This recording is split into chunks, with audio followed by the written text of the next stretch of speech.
Seja bem-vindo a Carlos Give, nome do meu canal. Estou mais uma vez aqui para lhe trazer mais um vídeo de história.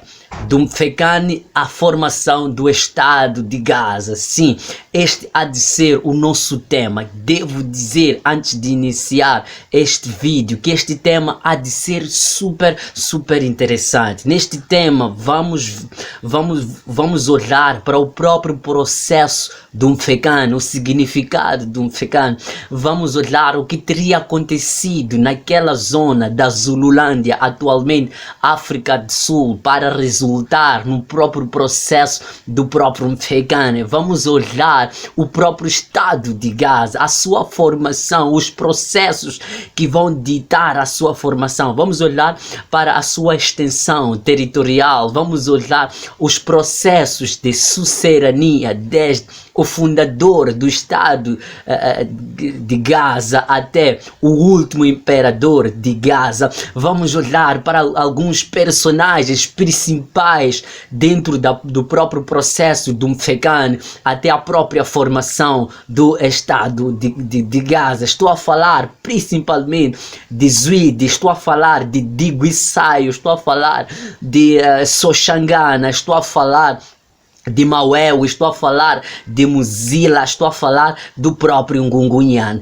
Vamos olhar o que acontecia dentro do território ou da zona sul de Moçambique, a zona principalmente atualmente Maputo, quando o Soshangana aqui chegou, ou a quanto da formação do Estado de Grande Zimbábue. Gente, este vídeo há de ser super interessante, e mais interessante ainda pelo fato de estarmos a falar de um dos grandes impérios africanos no século XIX. Um dos grandes, até não, o maior império de África no século XIX é o Império de Gaza, é o Estado de Gaza. E não só é interessante falar deste Estado, porque vai representar o próprio século XIX, é quase que um Estado moderno. E é importante ainda perceber que a partir desse Estado, há de oferecer uma grande resistência aos colonialistas ou à ocupação portuguesa. É um dos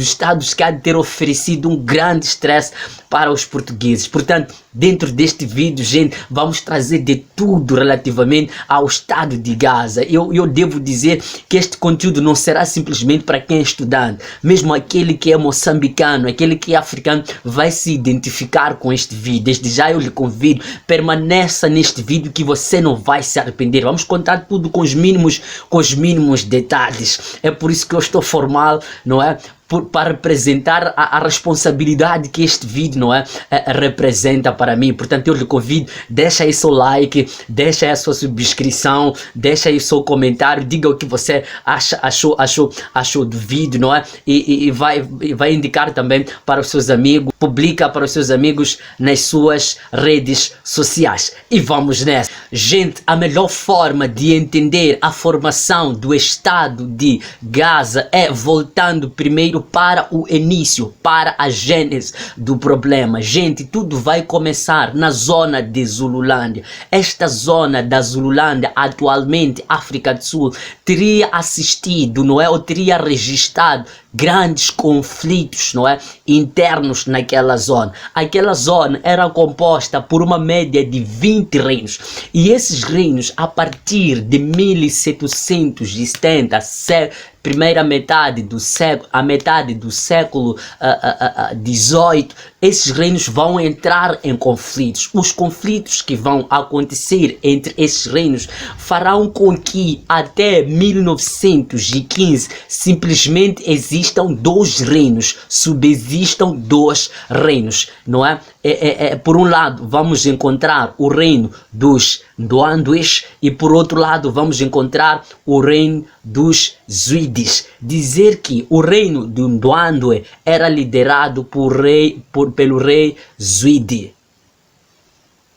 A melhor forma de entender o processo de formação de Gaza é entender o próprio processo de Mfecane. Quando nós falamos do Mfecane, estamos a falar das grandes transformações, dos grandes movimentos, das lutas que teriam acontecido na zona da Zululândia, atualmente África do Sul, que essas lutas, essas transformações políticas vão resultar em uma grande emigração, não é, da comunidade Ngoni para principalmente, não é, Moçambique.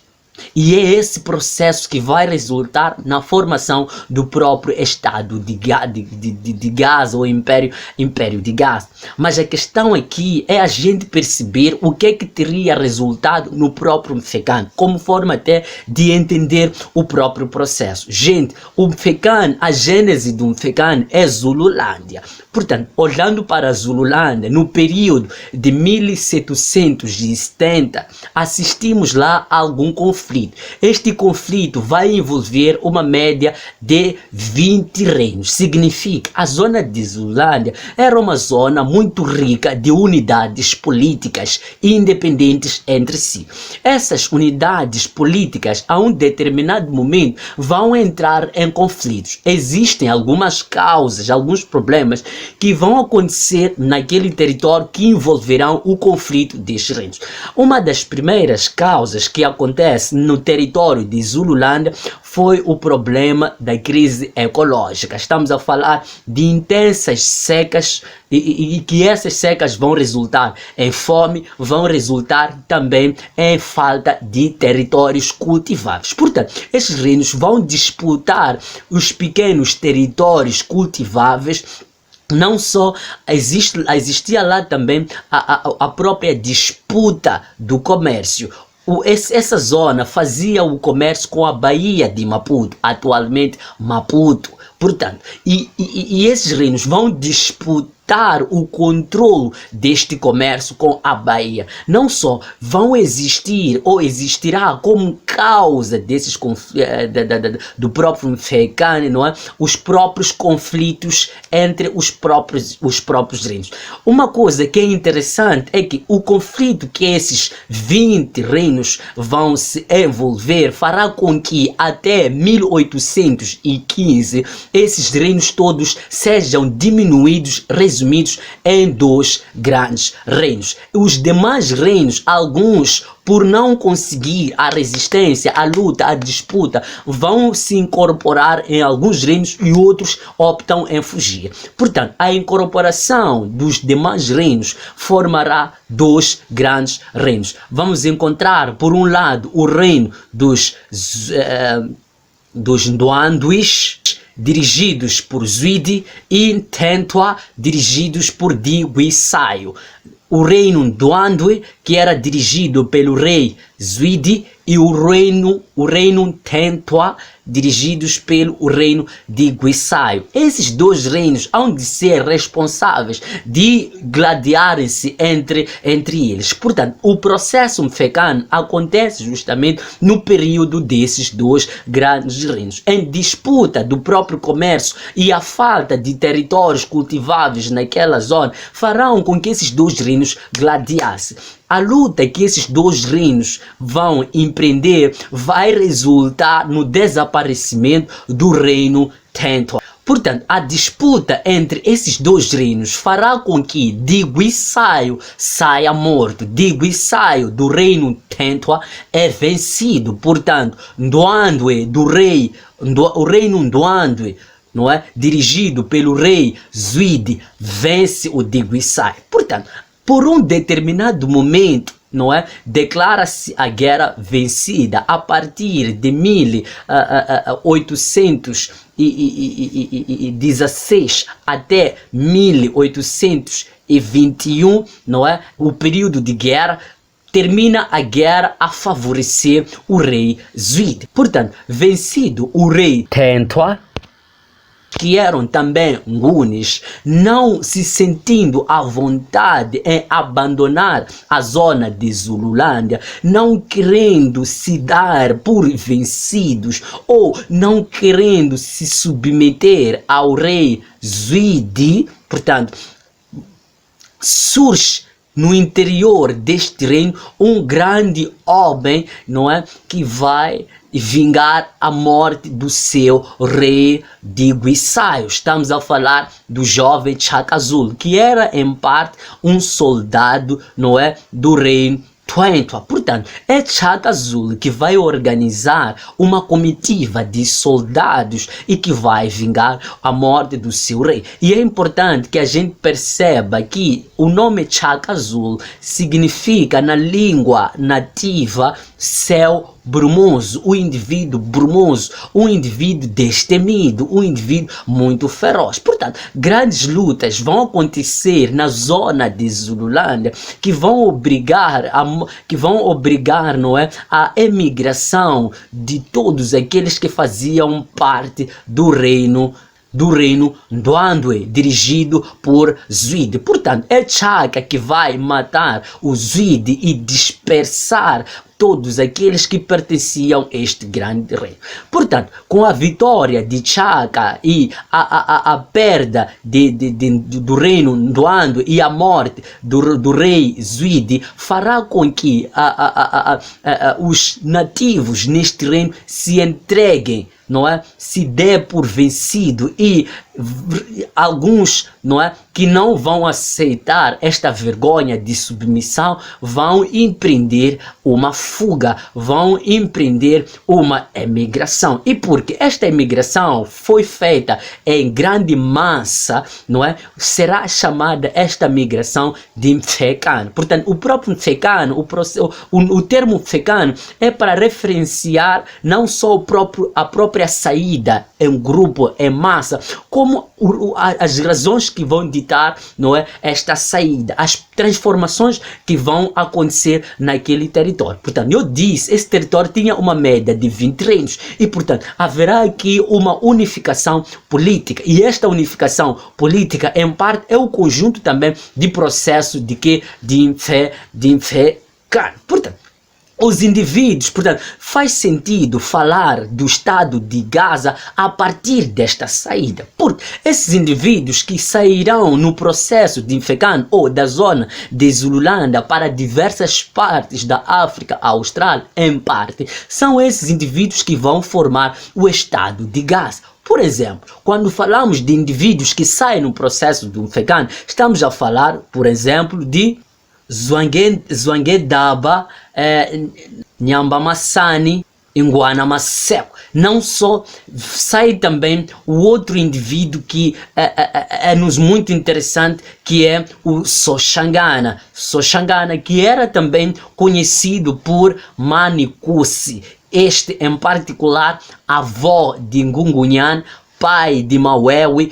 e de Muzila, há de ser o responsável da formação do Estado de Grande Zimbábue, do Estado de Gaza. Este Estado que terá a sua extensão, não é, de Zimbábue, do Vale do Zambeze até o Limpopo. Portanto, é este que há de ser o primeiro imperador, não é, do Estado de Gaza. Portanto, falando da formação do Estado de Gaza, é importante a gente perceber que, formado o Estado de Gaza em 1821, este Estado forma-se neste território onde existiam algumas unidades políticas. Estamos a falar de algumas chefaturas e alguns reinos, por exemplo, o caso dos reinos Tsonga, os reinos dos Batswa, os reinos dos Mashopis, os reinos dos Bitongas, entre outros reinos, os reinos Tembis, os Matsolos, os Gisto, que existiam, não é, na zona de Lourenço Marques ou na zona sul de Moçambique, principalmente, não é, Camfumo, atualmente Maputo, não é? Portanto, quando aparece este indivíduo, ele vai perdurar, não é? Vai perdurar de 1821 até a sua morte em outubro de 1858. Portanto, é interessante aqui a gente frisar que este indivíduo era muito hostil aos portugueses, era muito inimigo da ocupação portuguesa. Naturalmente que ele recebia marfim desses reinos que eu referenciei e vendia aos portugueses, vendia aos demais. Ele estava envolvido, não é, no comércio internacional, o comércio de marfim, mas era muito contrário ao comércio de escravo. Tanto é que existem alguns episódios dele receber escravos que fugiam dos portugueses ou indivíduos que fugiam dos portugueses. Ele os conservava, ele os protegia, mostrando neste caso, não é, que ele era muito contrário ao processo de escravatura. É por essa razão que com a sua morte, não é, morre dando orientações de que quem devia lhe suceder devia ser Mauewi, o seu filho mais novo, comparativamente ao Muzila, que era filho mais velho.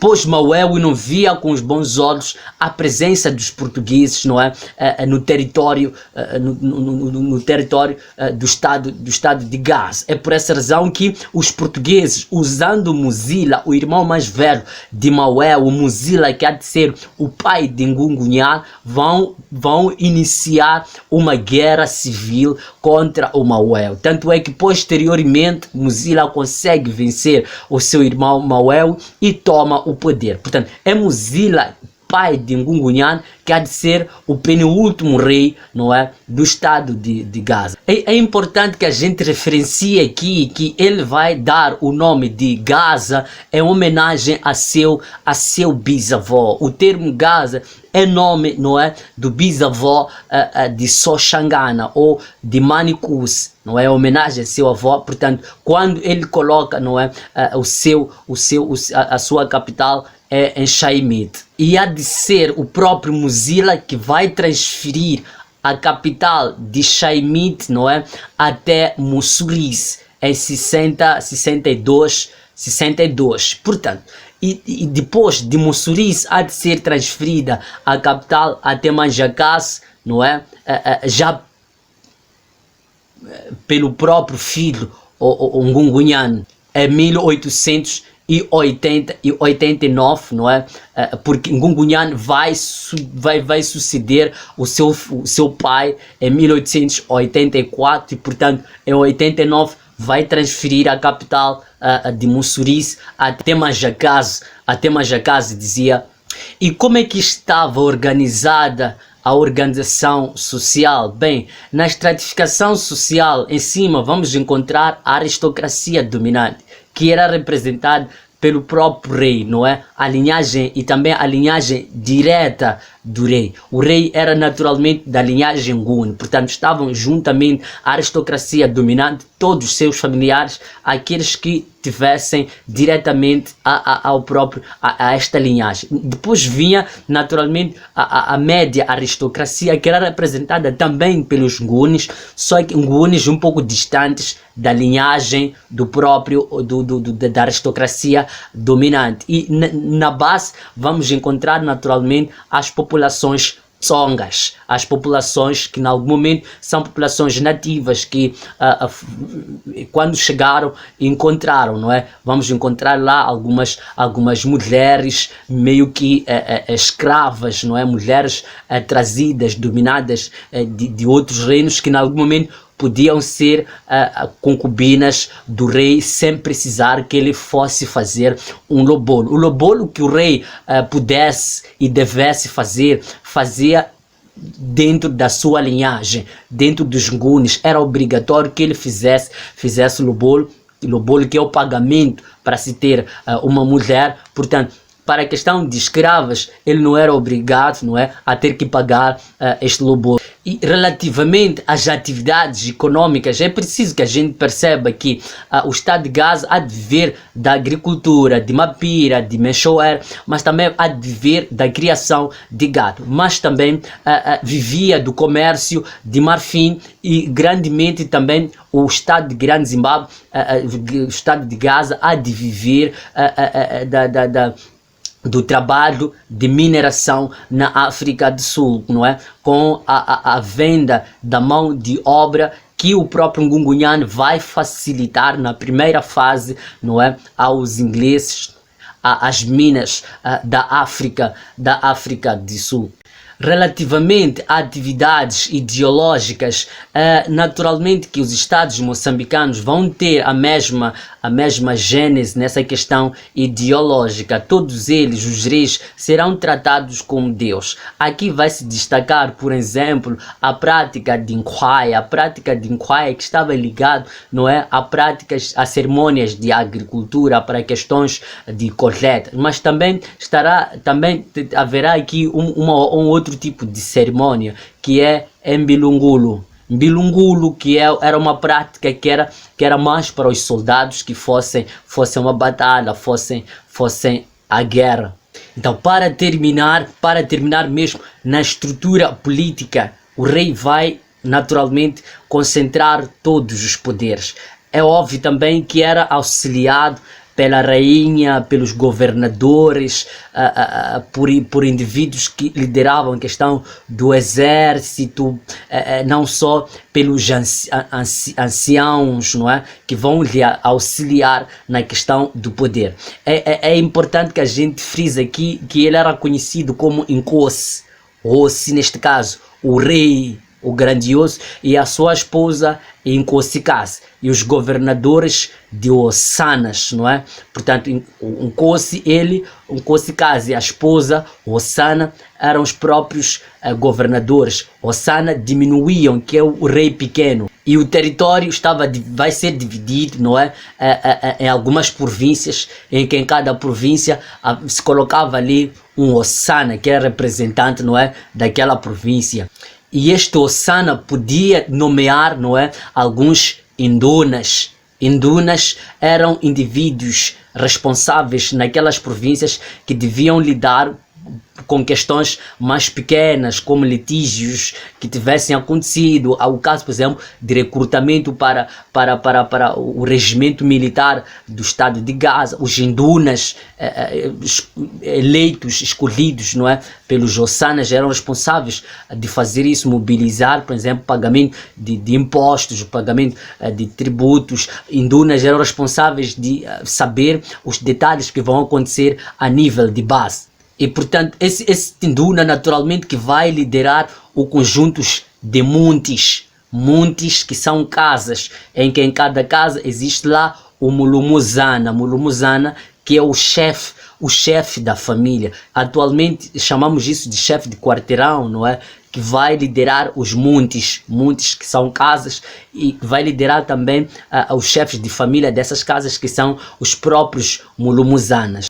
Portanto, gente, é muita coisa que podíamos falar, não é, sobre o Estado de Gaza. O vídeo já está a ter aí 20 minutos. É muita coisa, portanto, vou encurtar este vídeo. Podíamos falar da decadência deste Estado, desaparecimento deste Estado, aprisionamento de Ngungunyane, mas vamos falar disto num outro vídeo. Desde já eu lhe peço, deixa aí seu like, deixa aí a sua subscrição, deixa acima de tudo o seu comentário. Se puder, pode apoiar este canal monetariamente. Deixo aí os contatos, portanto, se puder o fazer, o faça, e muito obrigado. Valeu!